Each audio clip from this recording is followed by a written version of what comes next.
Sonda-me, Senhor, e me conhece. A partir de agora, você vai ouvir o programa Mergulhando nas Escrituras, com Valdir Silva. Transforma-me conforme a tua palavra, e enche-me até que em mim se ache só a ti, então. O Evangelho de Lucas, a cota de misericórdia, sempre necessária. Não julguem e vocês não serão julgados. Não condenem e vocês não serão condenados. Perdoem e serão perdoados. Deem e lhes será dado. Boa medida, prensada, sacudida e transbordante será dada a vocês. Porque com a medida com que tiverem medido, vocês serão medidos também. Lucas 6, 37 e 38. Aqui Jesus não condena o bom discernimento entre o bem e o mal, mas a tendência que temos de ver o pior nas pessoas. Esse texto é a aplicação dos textos anteriores. Façam aos outros o mesmo que vocês querem que eles façam a vocês. Lucas 6:31. Sejam misericordiosos, como também é misericordioso o Pai de vocês. Lucas 6:46. Às vezes cometemos certos erros sem querer e estamos tão arrependidos ou fizemos dentro de um contexto que somente Deus sabe o que nos levou àquilo e gostaríamos de ser compreendidos naquele nosso momento de fraqueza. Mas o que encontramos são palavras de condenação, olhar desaprovador ou meneios de cabeça. Fique imaginando quando Pedro caiu em si após ter negado Jesus. O sentimento de culpa, arrependimento e a tristeza. Gosto de um acontecimento que somente Lucas nos conta. Então, o Senhor voltou-se e fixou os olhos em Pedro. E Pedro se lembrou da palavra do Senhor, como lhe tinha dito: hoje, antes que o galo cante, você me negará 3 vezes. Lucas 22:61.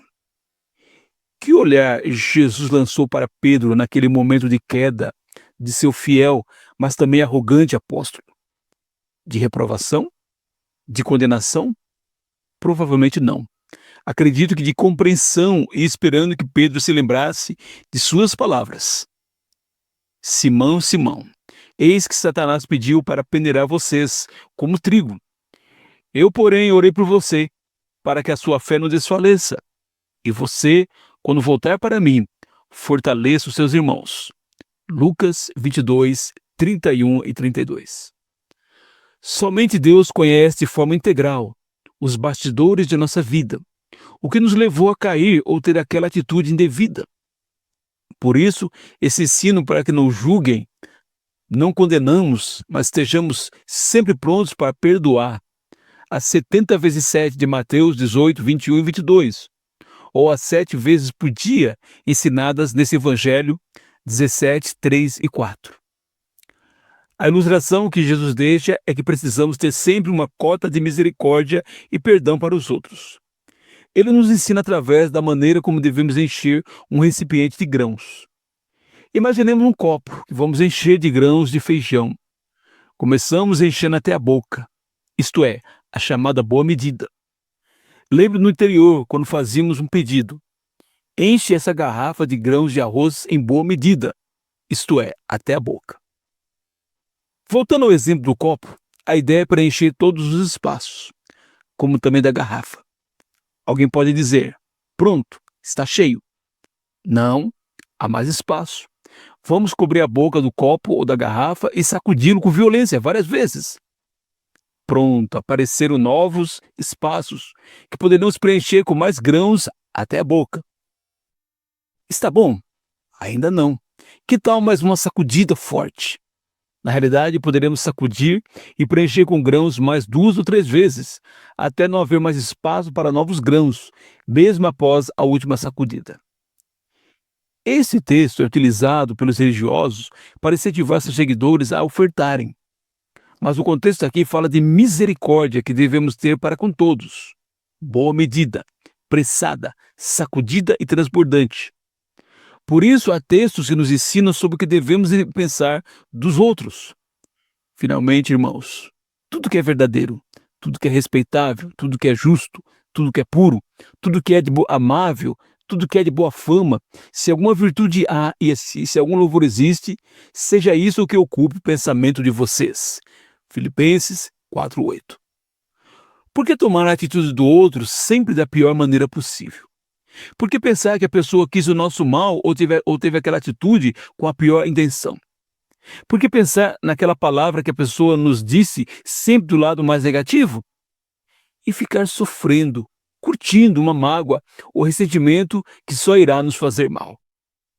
Vejamos ainda outro texto que fala sobre a motivação de quem ama. O amor tudo sofre, tudo crê, tudo espera, tudo suporta. 1 Coríntios 13:7. Vejamos esse texto na versão Nova Bíblia Viva. O amor tudo sofre, sempre crê, sempre espera o melhor, tudo suporta. Pensemos não em essa atitude que esperamos das pessoas quando falhamos? Não é essa atitude que esperamos? Que elas continuem acreditando em nós, que caímos, mas podemos nos levantar, que aquilo não é o fim. Por que não ter com aqueles que falham conosco essa mesma atitude? Só o Senhor Jesus mesmo, com seu ensinamento tão sábio, nos ensina a viver de uma forma mais leve, deixando o julgamento final nas mãos de Deus, perdoando e acreditando no melhor das pessoas.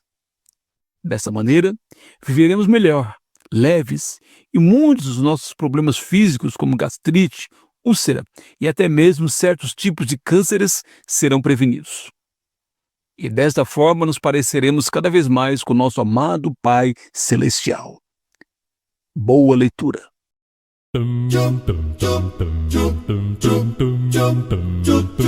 Ei! Louva com alegria e sabedoria, que as bênçãos vêm para os justos. Ele quer que eu louve, ainda que nas lutas, porque sim dele são tudo, enfim. Ele fez tudo por mim, eu sei, foi na rude cruz. E em meu lugar o rei se deu na cruz e tudo ele passou. Qual foi sim a morte o matou, pra que eu viva, amém.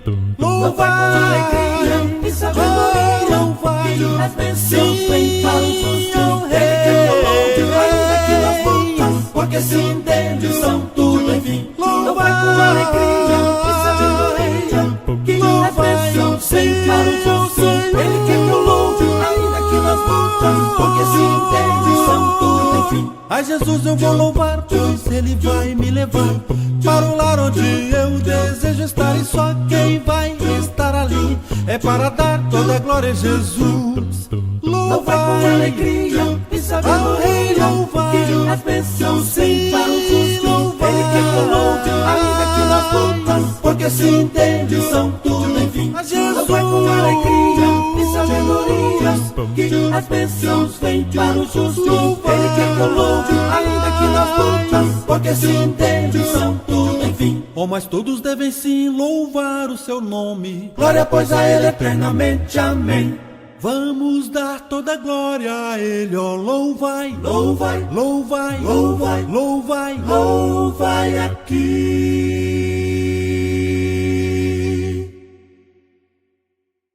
Louvai com alegria e sabedoria, que as bênçãos vêm para os justos. Ele quer que eu louve, ainda que nas lutas, porque sim dele são tudo, enfim. Louvai com alegria. Salmo 150, verso 6. Tudo que tem fôlego, louve ao Senhor. Aleluia. Porque sim dele são tudo, enfim. Porque sim dele são tudo, enfim. Porque sim dele são tudo, enfim. Seja bem-vindo a esse canal, mais uma vez. Um canal em que semanalmente nós passamos tempo, nós, eu e você, juntos assim com a palavra de Deus. E desde já eu já convido você a abrir sua Bíblia em 2 Coríntios, segunda carta de Paulo aos Coríntios, capítulo 2, que será a base para a nossa meditação de hoje. Às vezes em minha leitura diária, eu vejo tantas promessas de Deus, né? Tantas promessas existem. Por exemplo, Romanos 8,37, que diz que em todas as coisas, sejam boas ou más, somos mais do que vencedores através de Jesus.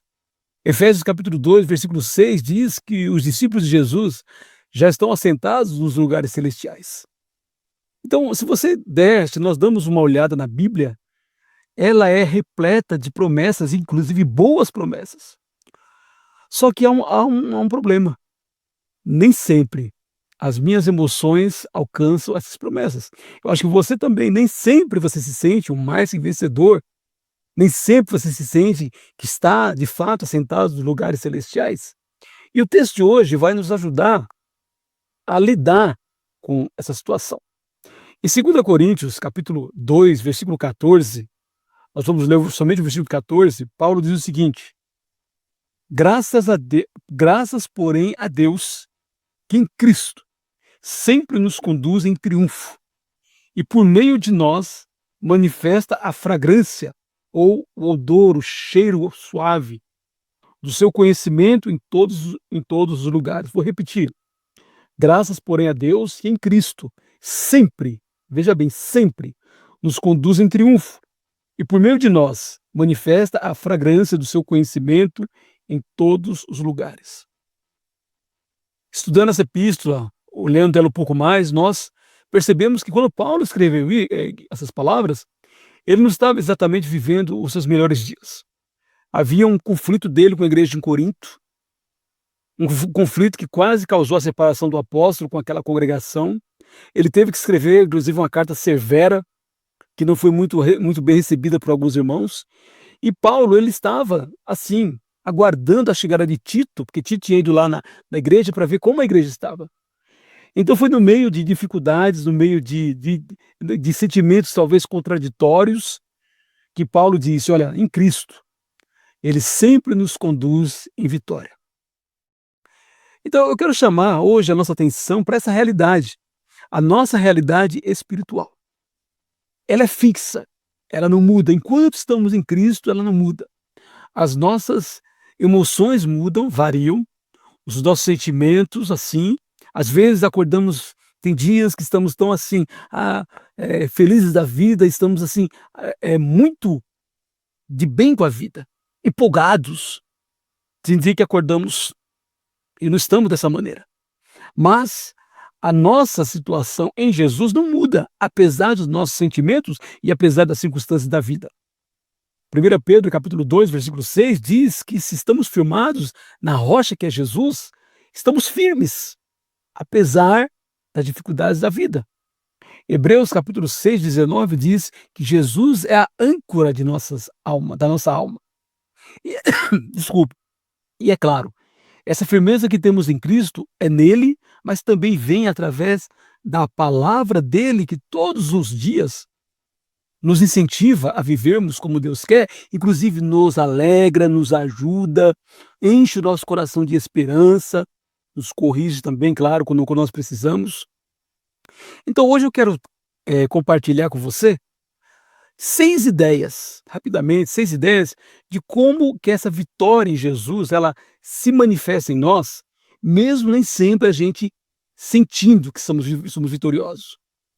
Primeiro, a gente consegue viver essa vitória quando nós temos leitura diária e profunda da palavra de Deus, com reflexão sobre como aplicar na vida e prontidão para nos arrepender de qualquer pecado que sejamos porventura assim cometendo. Então a palavra de Deus é lâmpada para os nossos pés, é luz para os nossos caminhos, Salmo 119, 105. E através das lentes, veja bem, eu não enxergo muito bem sem óculos. Quando eu coloco o óculos, eu enxergo, eu consigo ler. Quando eu coloco esses óculos da palavra de Deus, eu enxergo exatamente o que está acontecendo e não aquilo que os meus olhos apenas veem. O próprio apóstolo Paulo, lá em Romanos, capítulo 10, 17, diz que a fé vem pelo ouvir a palavra de Cristo. E hoje em dia, não somente por ouvir a palavra de Cristo, mas também por ler a palavra de Jesus, encontrado na Bíblia, mas de maneira especial dos 4 evangelhos e no Novo Testamento. Então, quando nós olhamos a palavra de Deus, às vezes estamos assim tristes, às vezes estamos com os problemas da vida, às vezes estamos para baixo, e essa palavra, ela tem o poder de abrir os nossos olhos, e naquele momento até nos sentimos bem, inclusive. Recentemente eu estava muito decepcionado com pessoas, decepcionado. A gente sempre lida com muitas pessoas e às vezes fica decepcionado, frustrado, até que a palavra de Deus me levou a Mateus capítulo 7, versículo 11, que diz que Jesus diz: se vocês que são maus sabem dar boas coisas aos vossos filhos, quanto mais vosso Pai que está nos céus dará boas coisas. Essa palavra abriu a minha visão para a realidade. O ser humano, no geral, ele não é bom. É normal ser frustrado, que só existe um que é bom, que é Deus. E com base nessa palavra, eu até escrevi um artigo que está no portal chamado Deus é Bom, porque a palavra me abriu os olhos para essa realidade. Você quer ver um outro exemplo? No passado, eu ficava muito mais preocupado com as bobagens, às vezes, que os governantes fazem. E ficava revoltado e achava que tinha que fazer alguma coisa. Hoje em dia eu faço. Eu oro pelo governante. Porque eu descobri que todo governo é formado por seres humanos falhos. Que por mais bem intencionado que seja, vai cometer falhas. Imagina então os mal intencionados. O que a Bíblia me fala? Mateus 5, 13 a 16. Andar como sal da terra e luz do mundo, fazer a minha parte, fazer o que é certo e interceder pela vida de todos, inclusive 1 Timóteo 2,2 fala a ideia de interceder pelos governantes. Você percebeu como a palavra de Deus, ao abrir os meus olhos, eu vi algo que eu não percebo sem que essa palavra abra. Eu gosto de ler Apocalipse, capítulo 4, que lá mostra o quê? Enquanto que na terra estava uma bagunça, com o Império Romano que assim perseguindo o povo de Deus, lá no céu, basicamente Deus está falando, eu estou no controle de tudo isso e nada acontecerá sem que eu permita. Então o apóstolo João, ao ter seus olhos abertos, ele escreveu o livro de Apocalipse, exatamente porque as pessoas que iam ler, que estavam sofrendo, teriam seus olhos abertos pela palavra do Senhor. Então, como é que nós podemos viver em vitória, conduzidos em triunfo? Em primeiro lugar, todos os dias, ler porções da palavra de Deus. Hoje de manhã eu terminei o livro de Neemias, até comentei com o irmão, como aquele comentário, como aqueles textos encheram o meu coração de alegria e tornaram o meu dia melhor. Em segundo lugar, se nós queremos viver em triunfo, além da palavra de Deus, precisamos gastar tempo de uma vida diária de comunhão com Deus, com o Senhor, através da oração, onde podemos falar com Deus. Principalmente falar, mas também ouvir a sua voz e sentir a sua presença. Em Mateus capítulo 6, versículo 6, o nosso mestre diz: mas ao orar, entre no seu quarto e fechada a porta, ore a seu pai que está em secreto. E o seu pai, que vem em secreto, lhe dará a recompensa. Então, a ideia de estar a sós com Deus no quarto. Recentemente, algum tempo atrás, eu assisti um filme chamado Quarto de Guerra, que tem a ideia, esse filme, de voltar ao monastério, aquela ideia de solitude, de estar a sós com Deus. De vez em quando, eu passo tempos qualificados com Deus, contando a Ele, falando para Ele, confessando os pecados, confessando as minhas imperfeições, ou intercedendo por mim, pela minha família, pelas pessoas que conheço, pela igreja. E no meio dessas minhas orações, quantas vezes eu ouvi, através de meus pensamentos, Deus me dizendo: Valdir, faça tal coisa. Valdir, peça perdão para aquela pessoa que você agiu mal. Valdir, faça aquela visita àquela pessoa, aquele irmão, aquele seu amigo que você faz tempo que não visita. E assim vai indo.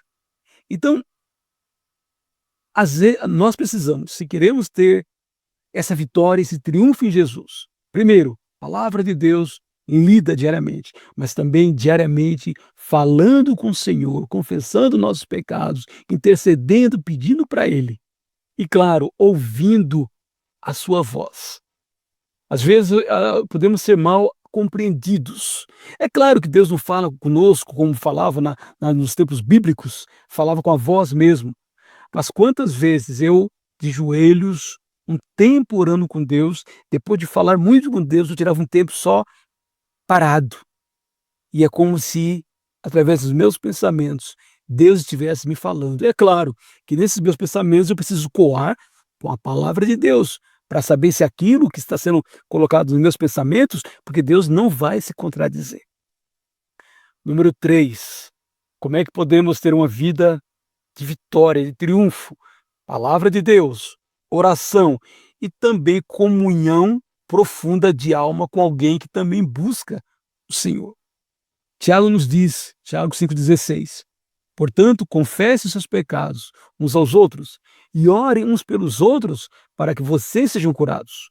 Muito pode, por sua eficácia, a súplica do justo. Eu conheço irmãos que falam assim, as minhas coisas eu confesso somente para Deus e mais ninguém.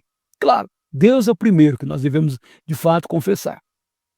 Porém, existem sim pessoas confiáveis no meio da congregação dos santos, para as quais nós podemos abrir o nosso coração. Quantas vezes já aconteceu de eu estar com o coração cheio, às vezes, de amargura, o coração pesado, o coração assim, não se sentindo bem, e depois de um tempo com o irmão, falando com ele, às vezes confessando, nós orando juntos, acontece o contrário também, às vezes irmãos vêm me procurar, falar, e nós passamos um tempo orando juntos, como aquilo fez bem, como aquilo fez bem. Eu amo todos os meus irmãos em Cristo. Então, mas tem alguns que eu faço questão de dividir as minhas cargas, e também tem alguns que dividem comigo as suas cargas. Fica muito mais, assim, muito menos pesada quando fazemos isso. Não somos perfeitos, temos altos e baixos, assim, em termos espirituais. Às vezes o pecado quer colar em nós, conforme Hebreus capítulo 12, versículo 1, nos ensina. E por isso precisamos também ter pessoas confiáveis, irmãos em Cristo, pessoas assim, que são de confiança, pessoas maduras. E claro, uma coisa que eu descobri é que transparência gera transparência. Quando a gente confessa as nossas falhas, confessa as nossas aflições, às vezes as nossas fraquezas para alguém, às vezes aquela pessoa também se sente à vontade para confessar as suas fraquezas. E isso faz com que a gente ande mais na luz, ande com mais transparência, que sejamos mais aquilo que de fato somos e não apenas aquilo que queremos, às vezes, parecer ser. Número 4, como é que podemos viver em vitória? Aproveitando toda e qualquer situação para nos aproximar ainda mais de Deus. A Bíblia diz em Romanos 8, 28, que todas as coisas cooperam para o bem daqueles que amam a Deus. Ele disse todas as coisas. Tudo que acontece conosco, mesmo aquelas coisas que nós não gostamos e que nos fazem sofrer, não é que aquilo é bom, mas Deus pode fazer com que aquilo coopere para o nosso bem. E lá em João, capítulo 9, versículo 3, quando os apóstolos perguntaram para Jesus por que aquele homem tinha nascido cego, se era culpa dele ou dos pais dele, Jesus falou, não é nenhum nem outro. Ele nasceu assim para que Deus seja glorificado. E de fato, Deus foi glorificado. Infelizmente, no meio religioso hoje em dia, as pregações que tem é que Deus só age em nós quando está tudo bem. Quando estamos bem de saúde, com as finanças em dia, com nossos relacionamentos tranquilos. Mas, por experiência própria, especialmente olhando os grandes vencedores da palavra de Deus, nós vemos que Deus agiu de maneira muito mais poderosa na vida daqueles que se aproximaram do Senhor, inclusive se aproximaram em momentos de dor. O apóstolo Paulo com o espinho na carne, o Daniel no momento de dificuldade lá na Babilônia, foram os momentos em que eles se aproximaram mais de Deus. E ali Deus pôde agir na vida deles. Claro que nós não queremos sofrimento, não precisamos querer sofrimento. Até podemos pedir a Deus para que nos livre dos nossos sofrimentos. Mas quando eles vêm, talvez melhor do que dizer, Deus, me livra disso, é dizer, Deus, o que o Senhor está querendo me ensinar com essa situação, o que o Senhor está querendo produzir em mim. através dessa situação. Número 5. Você quer viver em vitória? Uma vida de serviço a Deus, sua igreja e ao próximo de uma maneira geral. Às vezes, quando nós servimos os outros, os nossos problemas parecem menores, não pensamos tanto em nós. O apóstolo Paulo diz lá em Atos 20:35, ele repete uma frase de Jesus: mais bem-aventurado é dar do que receber. Assim, uma vida vitoriosa em um triunfo é uma vida de serviço ao próximo. Foi dessa maneira que Jesus viveu. Ele viveu nesse mundo pronto para estender as suas mãos, para curar, para abençoar, para afagar. Utilizou seus ouvidos para ouvir, seu tempo com pessoas. Então, nesse mundo, tudo vai ser destruído um dia quando Cristo voltar. Os seres humanos não, passarão a eternidade com Deus ou sem Deus. E por isso que nós precisamos assim aprender a investir nas pessoas. Precisamos investir e vamos investir nas pessoas, na vida espiritual das pessoas. Por isso que Jesus não hesitou em vir a esse mundo e morrer. Ele não morreu pelas coisas, pelas plantas, pelos animais. Jesus morreu por cada ser humano, porque ele ama cada ser humano. Então nós queremos viver em triunfo, vamos servir, vamos gastar tempo com pessoas, vamos estar sempre prontos para ouvir a pessoa, para uma palavra de incentivo, às vezes um abraço, para pôr a mão no bolso quando necessário e ajudar quem que está precisando. É uma maneira de vivermos assim, em vitória. Alguns até reconhecerão, a maioria talvez não. Porém, o importante é estar disposto a servir. E número 6, finalmente, vamos sonhar e ter esperança em Deus. Diante da morte, lá em Atos capítulo 7, versículo 56, Estevão viu os céus abertos e Jesus em pé, aguardando o seu servo bom e fiel, que foi Estevão. Nesse mundo, vamos lutar por certas coisas. Emprego, ter uma casa, um carro, precisamos um pão nosso de cada dia e temos que trabalhar. Porém, tudo isso um dia passará. Somente Deus e seus valores permanecerão. Então vamos sonhar com Deus. O apóstolo Paulo, aqui nesse texto, ele diz: vamos manifestar a fragrância do seu conhecimento em todos os lugares. Vamos sonhar que através de nós, das nossas palavras, da maneira como vivemos, Deus será glorificado. Pessoas conhecerão o Senhor. Nós vamos tornar Jesus assim mais acessível, mais receptivo às pessoas mais receptivas a Jesus, porque olham em nós como seguidores de Jesus e veem atitudes de Jesus em nós. Um ouvido, uma palavra, uma maneira correta de viver, uma maneira justa. E vamos sonhar com isso, porque um dia desses o céu vai se abrir, o sinal de Jesus vai aparecer e ele virá. E que nós possamos ouvir do Senhor: muito bom, seja bem-vindo, servo bom e fiel. Naquele momento teremos a certeza de que, enfim, valeu a pena viver os pequenos triunfos proporcionados por Jesus aqui na terra, que comparados com o céu são pequenos. Foram pequenos diante do triunfo final. Mas que Deus, através da palavra dele, através dessas 5 ideias, na verdade 6 ideias que eu passei tirando desse texto, que Deus abra os nossos olhos para a realidade espiritual. Isso é, que nesta quarta-feira, eu e você, por sermos discípulos de Jesus, independente do que nos acontece, somos e seremos muito mais que vencedores. Se você quiser ter esse texto escrito, é só entrar lá no portal igrejadecristo.net. Que a minha quarta-feira, que a sua quarta-feira seja uma quarta-feira de vitórias através de Jesus que habita em nós. E você que ainda não conhece o Senhor, hoje é dia de procurar um discípulo dele e querer entender como ter essa vitória que é nossa em Jesus, independente do que nos acontece. Que Deus nos abençoe nesse dia.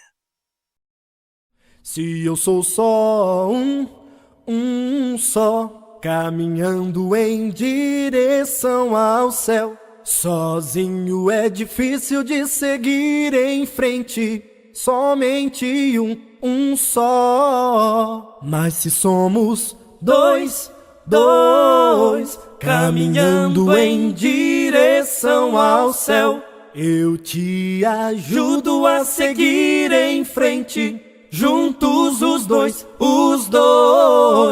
E se somos três, os três, caminhando em direção ao céu, unidos juntos seguiremos em frente, firmes em Deus, os três. E se todos assim, num só, caminhando em direção ao céu, unidos em Cristo somos mais que vencedores, em Cristo Jesus.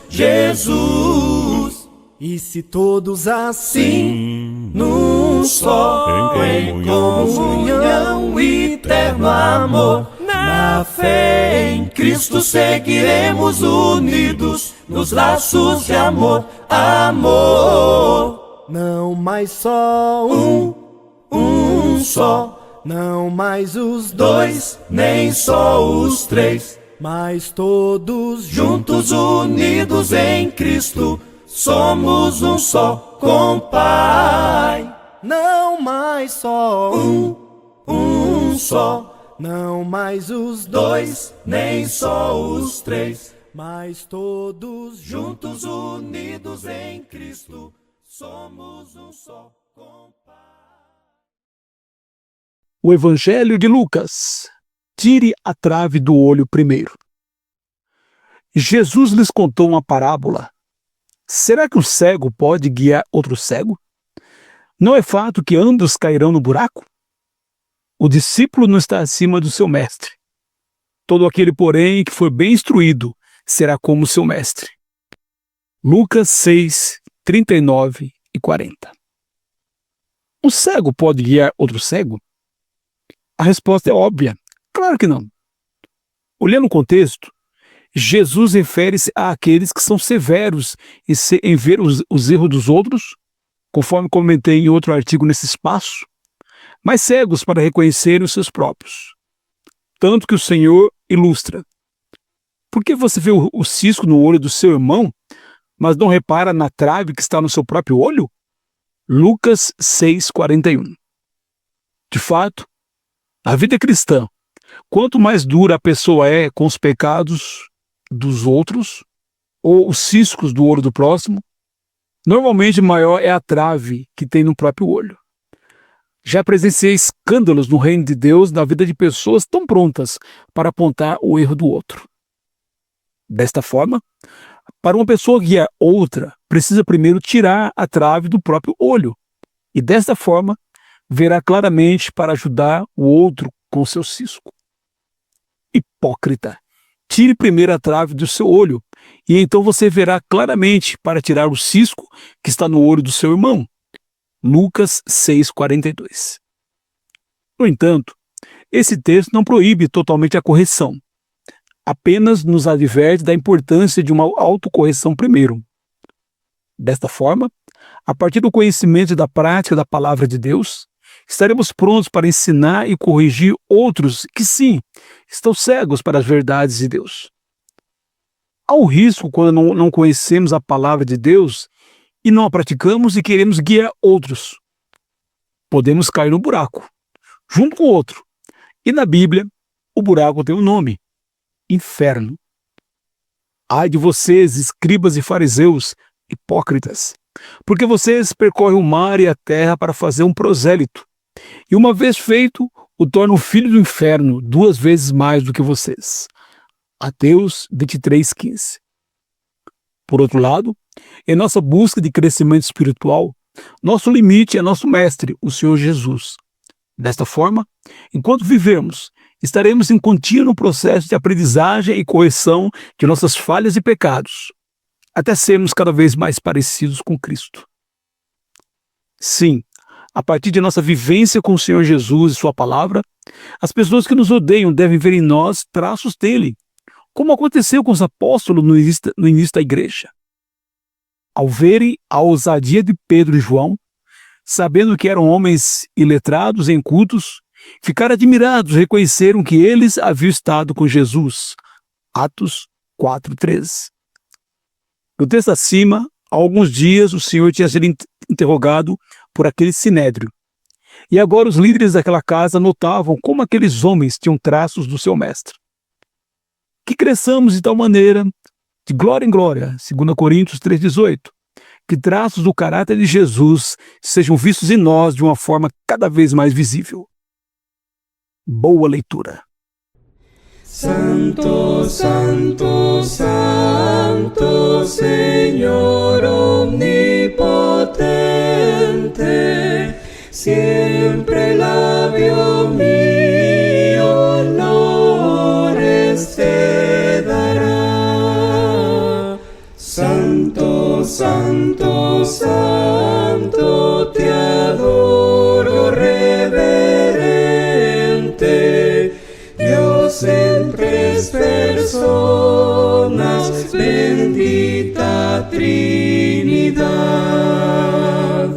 Santo, Santo, Santo, en numeroso coro, santos escogidos te adoran con fervor, de alegría llenos y sus coronas de oro rinden ante el trono glorioso del Señor.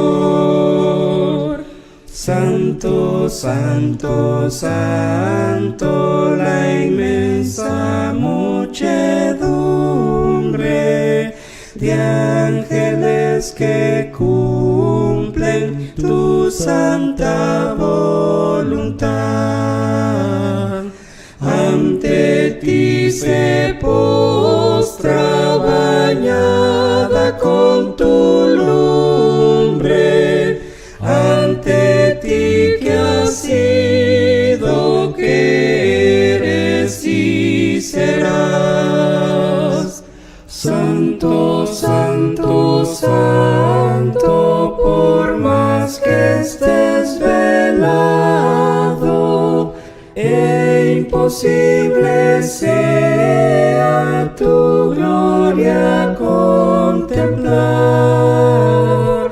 Santo eres solo y nada hay a tu lado, en poder perfecto, pureza y caridad.